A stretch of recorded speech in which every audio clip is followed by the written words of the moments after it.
please, somebody, let me know in the comments when Oxford have had a comeback that good in the past, because I cannot remember it.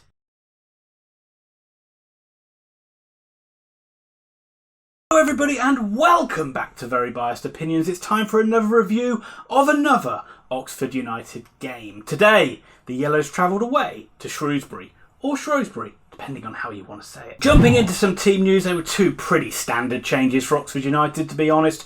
Holland came back in for Sykes and Long came back into Ford. As I said, pretty standard, strong Oxford side. Good news is we've got Ben Woodburn and Massinho back in training, so they're going to be two great additions back into the side, especially Woodburn. We haven't seen him for like months. Is it September? I think so. It's a long time, or maybe October, since Ben Woodward's played. He'll be great to come in for the run-in. Shrewsbury Town haven't had a great season, but they have just had a few wins lately. They're currently in 15th place. Biggest probably disappointment for them is that one of their key players, Sean Whalley, is out injured for this game. But let's not forget the Oxford United connection in the Shrewsbury Town ranks. Sam Ricketts is their manager. Dean Whitehead is one of their coaches. And also they have ex-Oxford player, we had him on loan for a bit, Conor McAnally, is on the bench today for the Shrews. This game ended 0-0 back in December. It was an appalling match, and that's pretty much what Shrewsbury have done a lot this season. I call them the anti-football.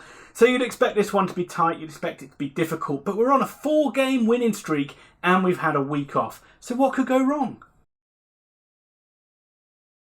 Whew. Well, in the end, nothing went wrong, but it so nearly did, because Oxford had a mountain to climb in this one, but they climbed it. It ended up a very entertaining win. Shrewsbury Town 2, Oxford United 3.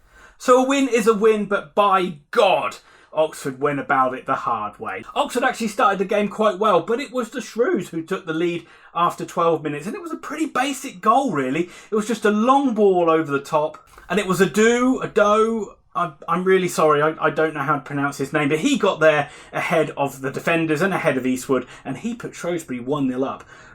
Bad start for Oxford, and it got a lot worse because Shrewsbury were on the ascendancy from this point onwards. Oxford were a bit shell-shocked, a bit pegged back really, never got going, a little bit like how they started the game against Southend, or how they played large parts against Southend. The front three of Shrewsbury were very impressive. They played with a lot of pace. Shrewsbury were going very direct, but it was working for them. Oxford were having to rely on Eastwood to really keep them in this game. He made a few good saves. However, things did get worse for the Yellows. They were 2-0 down after about 33 minutes. Again, it wasn't great play. It was Gorin who allowed Callum Long to get away from him and cut inside, and he produced a good finish really. He beat Eastwood at the near post, but it was a shot from the edge of the area. It was a well hit shot.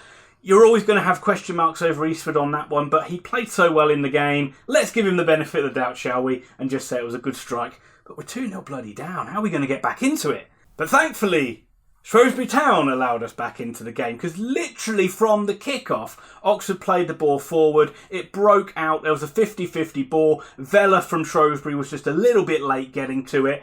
He was already on a booking, so that meant he was sent off. So after going 2-0 up straight away, Oxford had this lifeline of playing against 10 men. If you watch it back, yes, I'm sure Shrewsbury fans will think it's a little bit soft, but he's late to the ball. He's given the referee a decision to make. And well done, referee, certainly from an Oxford point of view. And this is what really allowed Oxford back into the game. But 2-0 down, you're just hoping we can get one just before the break. And thank goodness that we did. It was a goal out of nothing, a bit like the Shrewsbury first goal. Brannigan plays a ball, a huge long ball out to the left-hand side of the pitch. And it's made to look a really good ball by Marcus Browne. The Shrewsbury defenders switched off. I'm not sure if they thought it was just going to drift out of play for a goal kick. But Marcus Browne used his pace, got in behind and did really well. Produced a really smart finish actually from a tight angle. And that was the lifeline we needed. 2-1 at the break looked a hell of a lot better than it looked on that half-hour mark.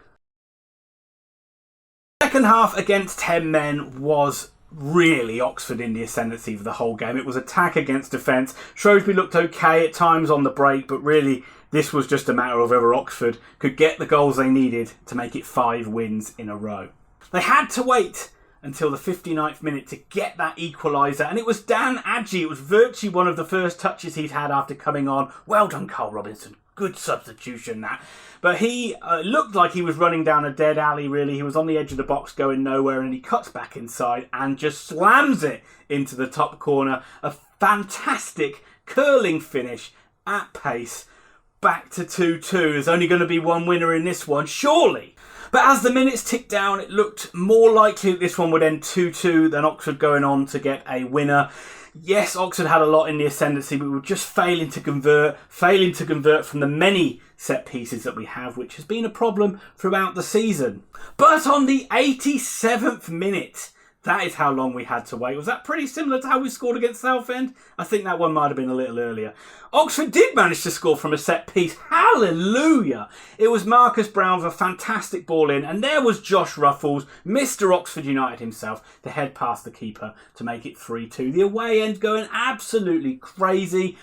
What a turnaround from Oxford. This did not look likely. A fantastic 3 points for the boys. And really, Ruffles, how many important goals does he score for Oxford like that? I think every goal he scores seems to be a last-minute winner of some kind, or an equaliser. And with results going our way, this one ended 3-2 and it moved Oxford up into third place in League One. That is absolutely incredible. From when you thought, again, if we go back to the end of January, start of February, it looked like those playoff dreams were slipping away. And now we're in with a shout of automatic promotion again. I mean, this league is crazy. But 5 wins in a row for Oxford. That is fantastic. Well done to Carl Robinson and the boys. And well done to everyone at Travel. That is a game that's going to live long in the memory. Yes, I know we needed to ride our luck a little bit. And we have ridden our luck a bit in the last 2 games. But we've got the wins to show for it. So enjoy it, Oxford fans. That's another great win for the Yellows. That'll just about do it for this review. I hope you enjoyed it. And if you did, please give the video a like. It helps us so much. And also, if you like the content on the channel, think about subscribing and hit that notify bell so you don't miss out on any future videos. Thank God we've got back to a much nicer schedule where it is just 1 game a week. And remember, if you're looking for detailed football analysis, you're probably in the wrong place.